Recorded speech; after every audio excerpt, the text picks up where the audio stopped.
Hello, my name is Les Moir. We're here with the More Than a Song series in conjunction with Word and Worship Trust. And we're actually at Mission Worship 2023 live.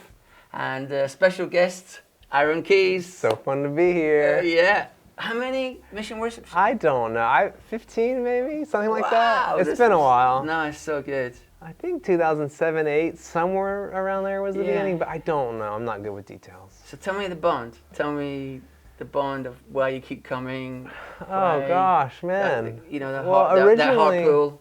Yeah, originally it was the worship songs from this part of the world that drew me into loving worshiping God. It was the song. It was which specific ones? Can you remember? Well, I mean, for sure, Stewart. I mean, the old Stonely albums, like the Stewart stuff, Yes. Paul Oakley's stuff. That was the original stuff. Then Tim's, a lot of Tim's Yes. songs, Redders, all that stuff. There was something really that drew me about the songs here more than I really resonated with a lot of the stuff in my own backyard. I don't know why. I just loved it. And getting to know a lot of those guys and have relationships with them, and I've learned so much from those guys. I mean, I would come over and I would stay with Paul Oakley. I think I probably stayed at Stewart's house, writing songs with those guys who are my heroes and who saw life from such a different vantage point than I did. Maybe that was part of it. Like the way that a European mind thinks about theology is different than the American, heavily individualistic, heavily capitalistic, whatever, all the isms. So the distinctions there just were like a magnetic draw from me to them. Yes. And Mission Worship was this place where I could be surrounded by people like that and connect with people who I'd never heard of before, who have since fallen in love with, you know? So I don't really travel and lead a ton anymore like I used to. My life's different. I'm 45 years old.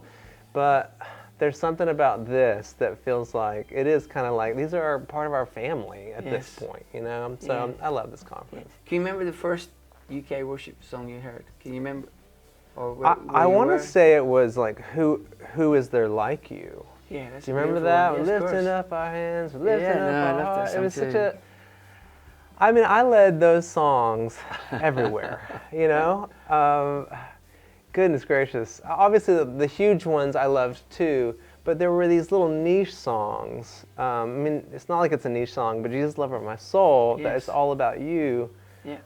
Something about those songs just got me, man. Yeah. Like, I loved it. And even still, some of my favorite songs, no one that I know of in America has ever heard, but I think are the best. Like Stewart, he had 2 songs. Vagabonds was one. Yes.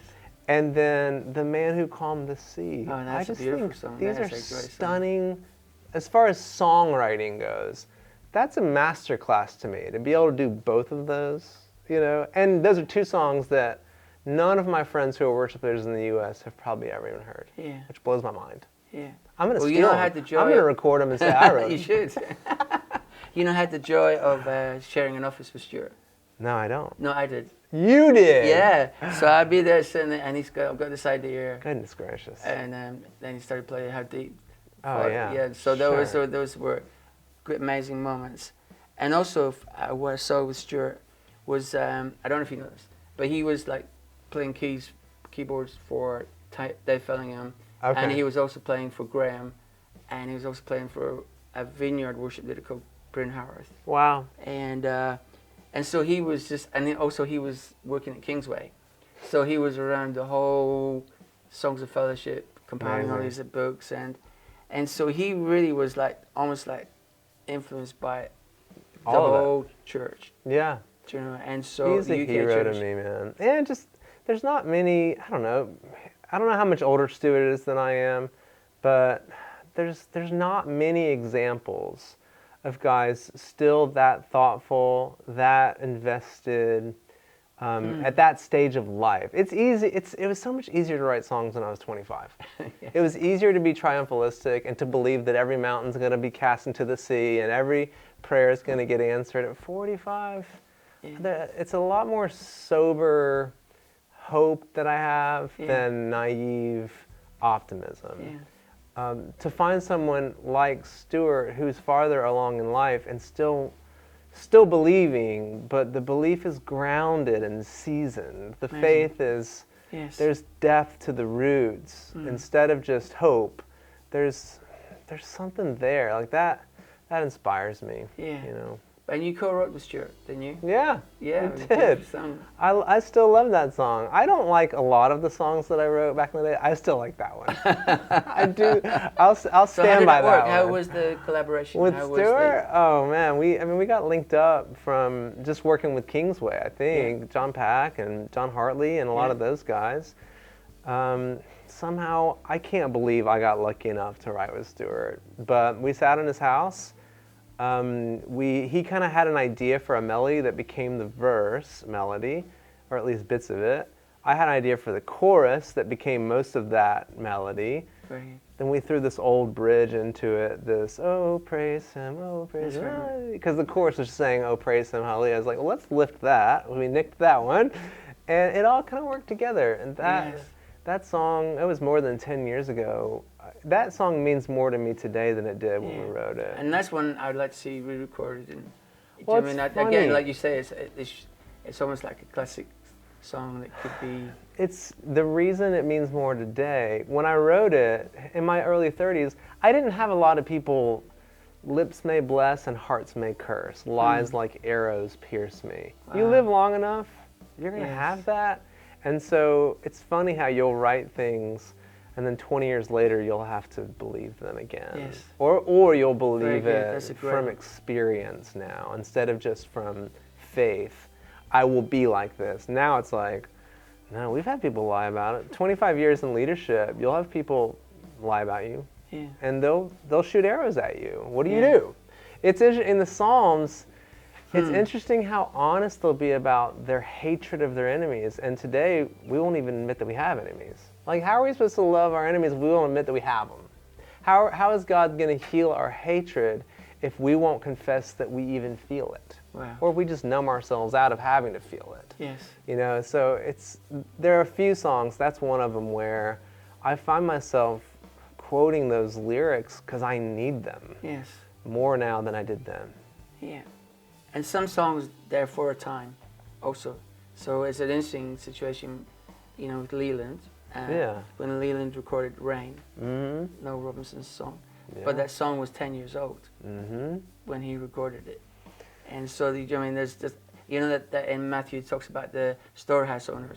Yep. Who brings Old out and new. brings out treasures old and new. And I think that song that you were talking with Stuart, I think that's a treasure. I hope. I think of some of those songs are like Birkenstocks, like they were never in style, so they're never really out of style. You know, like you can just kind of always wear them. It's funny when I was writing more songs with the Gettys, one of Keith Getty's critiques would be it's too current. Wow. It's too now. If it's so now, it'll be dated in 10 years. Yes. So there's an interesting approach melodically, and probably lyrically, but more melodically, where we're trying not to be too cool, not too of the moment. Yes. More just outside of the moment. It's still accessible, but it won't be cheesy Yes. in 20 years. You know, that's a tough thing to do. Yeah. But I think a song like that, I mean, Christ Alone is a great example. It's hard to compare anything to In Christ Alone, right? It's like one of the best songs probably ever written. But like, there are these songs that work now, but are still going to work in 50 years. That's what I think too. And the interesting thing with old hymns, we take for granted how much time has filtered out the songs that weren't strong enough. Yes. It's interesting, with the Wesleys, they wrote 6,500 songs, 3 songs a week for 20 years. But even in the Methodist hymnal, I think they only have 81 of the hymns in their own denomination's hymnal. Yeah. I mean, that is 81 out of 6,500. I'm not great with math, but that's like not a good percentage. That's right. And time will do what it does. To have 80 is incredible. Yes. After those hundreds of years, I wonder in a milieu like we have now, we have more content than ever, more churn than ever. What's going to last? What are our grandkids still going to sing? Yeah. And it was interesting, you know, like I don't write all these songs I think are going to be around forever or anything like that. But my oldest son, he's 22. He had his heart broken recently. A girl he wanted to marry, and who knows? We'll see what God does. But he has texted me the sweetest things about my songs being ministry to him. Beautiful. And he's written me. It's too personal for me to even share the things that he's said, but it makes all the years of writing songs worth it, just because of what it's done for my own son. Yeah. You know what I mean? So Beautiful. I wanna help people like really live faithfully before God, not just feel intensely every now and then for God. And to see that happening with your own kid, that's pretty sweet. That's right. Yeah, that's amazing. You talk about sons. Yeah. So whenever I used to come to you in Megan's house, you had all these worship leaders downstairs in the basement. I know. I love that you came over for that. And that's cool, man. So, but I just loved it, Aaron, that you would so into so many worship leaders, and even the role you have now, just coaching and doing it. I love it too. Yeah, man. yeah. That's been our stage of life. Megan and I, when we got married in 2000. By 2001, we had a son. 2002, we had another son. We had 4 kids pretty quick. And so our whole adult life has kind of been like parenting, like raising kids and raising 4 sons, now 4 men. And it kind of threw us into a mentality of our life is not about us. We don't get to spend money on the things we want to. We don't get to go to the vacations we want to. It's kind of about kids and the next generation. That kind of converged with a desire to see the next generation of worship leaders being raised up a little bit more responsibly and resolutely, instead of because you're talented and you look half good, get on stage and influence the church. Like that. That's the first time in the history of the church that the church has thought because someone's musically talented, they're spiritually authoritative. Yeah. That's never happened before. It's not in the Bible. It never happened in church history. That's just how it's kind of happening now. So we had a huge heart to help, we don't know what to do really, but you can come live with us. Come on the road with us. Come just do life with us. So for years and years and years, that's what we did. It was super fun. It became this big accredited school and all of that. It was really wonderful. It's interesting. There's still an issue with young leaders who need to be trained. That's still an issue, but there's a lot more places they can go get trained than there ever has been. I mean, in the last 20 years, a lot of really cool, really good things have popped up. The thing I'm interested in now isn't the young leaders who need training.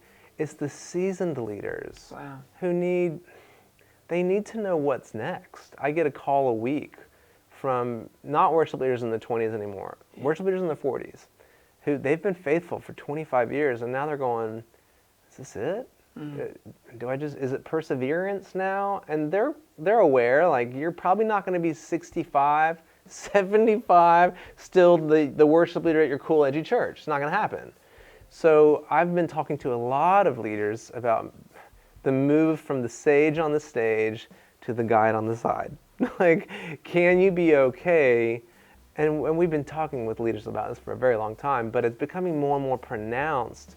The number of seasoned, godly, faithful, experienced worship leaders who are having a hard time staying in this. Yes. There's a bunch of reasons for that. I think there's physical reasons, just the load of moving keyboards around at 45 is different than 25. There's some psychological things, there's emotional things, there's economical things. Yeah. We're right about the time your kids get to college and your invoices, your expenses go through the roof, you're kind of capped, there's not much growth, opportunity left unless you can parlay into some kind of other role at your church or something. So I'm so fascinated with what happens with the worship leader who's been leading for 20-something years. What are they going to do for the next 20? Because it's an incredible thing for your meaning and your ministry and your money to kind of all be coming from the same thing. Yes. But that is a rare luxury for very few people. We need to figure out that maybe our job isn't supposed to fill our soul. Yes. It's wonderful if we can, but what do we do? Because I just wonder how many worship leaders conflate their vocation, what God's called them to, with their role. This is impermeable. This is very malleable. Yeah. The role can come or go. The calling doesn't change. That's right. Romans. It's Hebrews. Like gifts Yeah. and callings of God without repentance. But like, where else can you do what God's called you to do, even if the role changes or the season ends? Yes. That's the thing that I'm sitting with a lot of worship leaders trying to think through Yeah. these days. So interesting. And you know, I love the Malachi 4. Yeah, Teaching, turn the hearts. Do you mean where the hearts of the fathers and mothers to the children, and then the children honoring To the fathers. Yeah, and I think that I love that is to see the younger worship leaders honoring the ones. And I was going to say, over the years, got to know Pat Barrett. Yeah. Yeah, and he speaks so highly of you. I love Pat. Yeah, but he speaks so highly of you and those days at Grace Man. Church, and He's one in a million. He is so special. I remember I was probably 24. He was probably 16, when I met him. I don't know, maybe 17. But I remember listening to the songs that they were writing and the records they were putting out. Their band called Unhindered.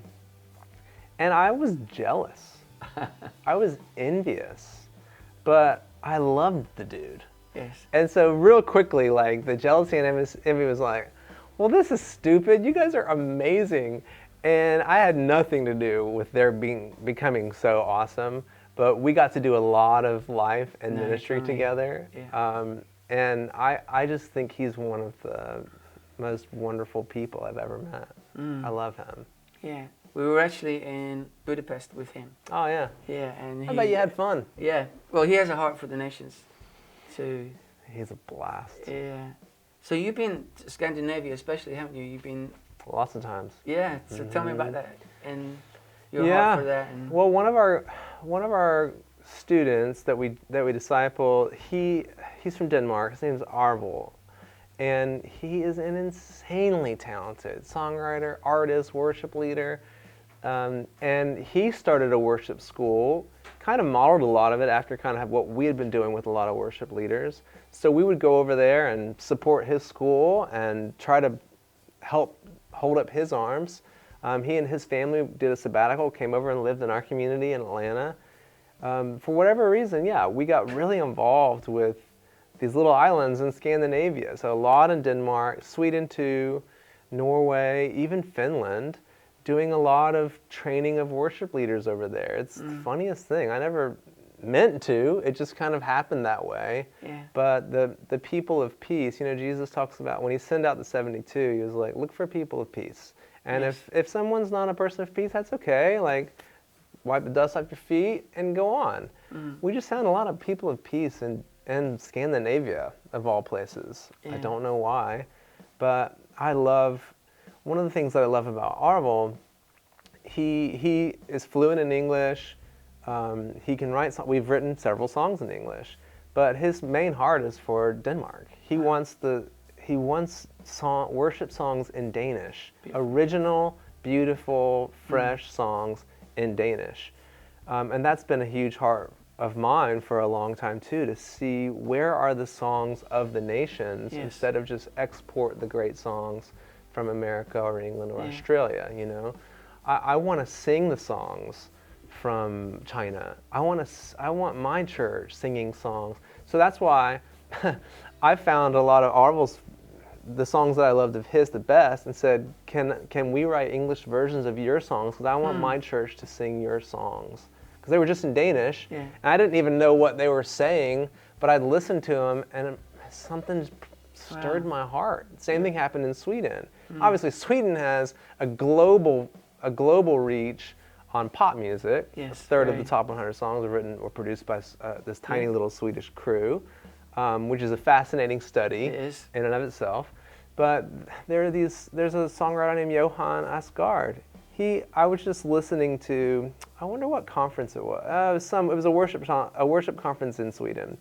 And I grabbed some of the CDs from the CD table, and I was just listening to them on my way home. I heard this song. I don't know what it's about. I don't speak Swedish. But this song blew my mind. It was I'd never heard anything like it. Reached out to the writers, said, I want to sing this in my church. Can we write an English version of this song? In Swedish, it's called Klippan, the rock. We wrote a version of it called Crying Holy. It's one of my favorite songs. Yeah. And my church, there's something about a church, like our church grabbed onto this song when we told them kind of where it came from. This is a song from Sweden. Yeah. Like How Great Thou Art. I was going to say. Yeah. Like How Great Thou Art. And I just can't help but wonder, like, what other songs are being sung in nations that we don't know about yet? Yes. Now, How Great Thou Art, except for Amazing Grace, is the #2 most loved hymn of all time. Incredible. It was in Sweden. It was written in Swedish, then translated into Russian, then translated into German, and eventually it made it into English. I just can't help but wonder, like, where are the songs? Because there are songs out there that don't sound like what I could write or will be written here. Yeah. Talk about songs like from the soil. I'm interested. It's fascinating how different things grow in different soil, right? Like I live in a high desert now. We see different things growing than I saw when I lived in Atlanta that are different than are here on the south coast of England. That happens ecologically. I think it happens artistically as well. I mean, when I studied the hymns as well, there's Let Thine Be the Glory, French, O Holy Night, written in French. Yes. Obviously, Silent Night. Yeah. And That's German. That's German. And thank you, now all our gods, as German also. Yeah, Mighty Fortress is our God, German. Yeah, all these songs. Yeah. But it's all something in the globalization of everything. It's so easy just to kind of flatten it all out, you know. And there's beauty and there's harm. A culture like America, and England's like this too, it's a melting pot, lots of different cultures. There are other cultures that are still pretty monolithic, a lot of Asian cultures, right? So Japan's not trying to be a monolith. Japan is, they're not trying to be a melting pot. Yes. It's pure and it's beautiful and it has its own thing. I'm so fascinated to hear where are the worship songs coming out of those other kind of cultures, because they're going to sound different. And when you hear it, like when you hear something from Africa that sounds African, there's something about it. It moves you. Yes. You know, I know Brenton Brown's writing some stuff like that. I love Brenton. I love what he's doing. He's in South Africa now, isn't he? He's in South Africa this week. Okay. Well, he sent me a song that he just wrote. He wants to write worship songs that are native to all of the different local dialects in South Africa, the different languages. I love that stuff. Yes. I want to sing those songs too. I think heaven is not going to all be in English, right? And it ain't going to be Spanish translations of American songs. Yeah. We're going to need to like get up to speed. I just love that about God, that they're. Yeah. So the every tribe, nation sound. Yes. So how do you think that's going to sound with the languages, or? I don't know, Les. Come on. Who knows? No, but I just know it's going to be better than we could ever That's what engineer. I think too. That's what I think too. It better You know, be. but just all the nations worshiping, because they're all going to be worshiping in their heart language. Yeah. So so obviously Pentecost Yeah. was a picture of that, Yeah. wasn't it? It's the reversal of Babel. Yes. Yeah. Right. Yeah. So I love all that stuff. Yeah, me too. I want to see what happens. It was interesting when I was in Norway 6 or 7 years ago. I was speaking at a conference on creativity, and there were a bunch of songwriters there, and I was talking to them about Röyksopp, this Norwegian band who I love, and I was talking to them about Robin. I think she might be Swedish. Maybe she's Norwegian. I can't remember. I was talking to them about a few of the bands that are from where they are, and how much I love them and how they sound so different than the bands from where I live. And I was just challenging these young creative and young writers, write like that. Why are you writing like it sounds like in Atlanta? Don't write like House Fires. Don't write like Hillsong. Write like you. Definitely. And it was almost like they just lit up like, we can do that, you know?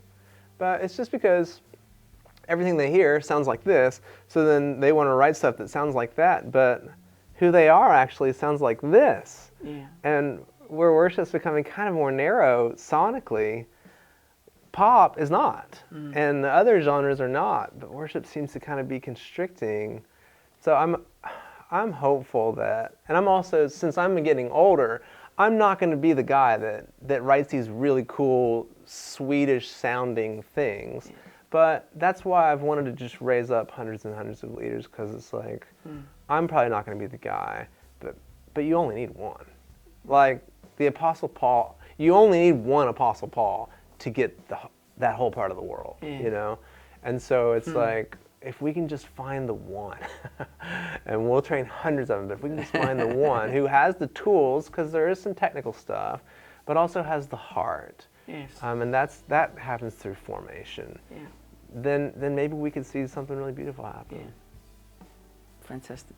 You know, we had the privilege of Kevin Prosh Yeah. coming to the UK, and he basically gave permission for the next generation to make the music that was in their hearts. They didn't need to sound like their fathers or mothers. And so, you know, the role that you and I have is we go to these different nations, but love is giving permission. Yeah. It's giving permission Yeah. to do it, and as Jesus did, just to bless what you see the Father doing. Yeah. So, Jim, but I love your heart, and for the next generation, and I know your sons and your daughters are going to bless you in a big way. They already have. Yeah. It's interesting when I talk to, I have sons who are 22 down to 15 basically, and I love the music that, not all of it, but I love a lot of the music that they like, that I wouldn't have discovered, I'll take them to their concerts, and some of them are unbelievable. Like seeing Anderson .Paak play is one of the best concerts I've ever seen. I wouldn't have thought to go to that. Yes. Bruno Mars, like, there are these artists who are a little younger or different than my normal genres, who are now some of my favorite artists. Like, Yes. I love it. So what's interesting is I'll ask my kids, like, what kind of artists do you like? Or I'll ask a bunch of teenagers this. If I'm leading for a student thing, I'll just go talk to students, go, what bands do y'all like? Who do you like? They'll tell me. Then I'll say, what worship bands do you like? What worship artists? And it is a broad gap sonically between what they like and what they're exposed to in worship. Yeah. It makes me nervous. Yes. Because I think that the gap between what 17-year-olds listen to and what they sing in church is just as wide at this point as the hymns I grew up singing versus the Yes. music I liked when I was 17. I think worship, we are losing the next generation. But if we give them Someone's gotta- permission, if we give It them... takes more than permission. It's going to take empowerment. Yes, yes, you're right. It's Permission. going to take something. It's going to take an 18-year-old with a heart for God and a little bit of musical chops who doesn't want to sound like Tim or Matt or me or Stuart. They need to sound like them. It's going to take something. I'm just afraid. I get nervous that we're like a Hezekiah generation where at the end of Hezekiah's life, I mean, God healed him. He got 15 extra years, this is all in Isaiah. But the last 15 years of his life, he blew it. And the prophet Isaiah came and said, all the treasure is going to be taken away. You're going to lose everything. Even the next generation, you're going to lose them too. They're going to become eunuchs. This is TMI, but they're going to be castrated. Wow. This is bad. It's one of the worst prophetic words in all of the Bible. And Hezekiah's response, do you know what he says? Yeah. He goes, at least it's going to be good in my time. And I think about Hezekiah's hallelujah all the time. He worshiped when he got healed. He even worshiped when he heard the next generation, he's going to lose them, because he was that chronocentric. And one of the things that we've taught leaders for years and years now is everyone says it's not a sprint, it's a marathon. It's not a sprint, it's a marathon. Be wise, be sustainable, blah, blah, blah, blah. I'm telling them it's not a marathon, it's a relay.